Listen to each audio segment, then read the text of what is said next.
войну закончил после форсирования Днепра в районе города Штеттин.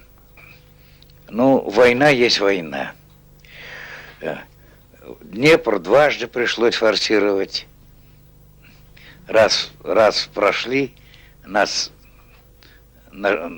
нажим был, мы вынуждены были вернуться назад, потом снова форсирование. И после уже отступлений никаких не было, вплоть до Румынии.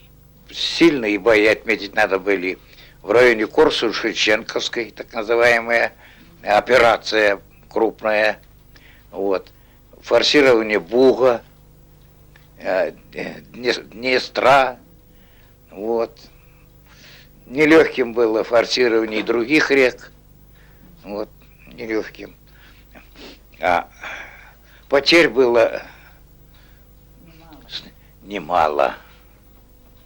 Но отметили, как говорят, на Ленином боевые 100 грамм.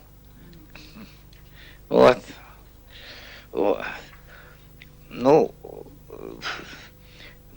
учитывая те условия, в которых мы находились, конечно, после окончания войны, все-таки настроение было, ну, хорошее настроение.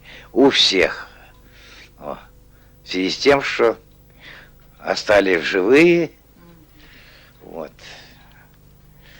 И самое главное, что мы выполнили свой долг. Это главное.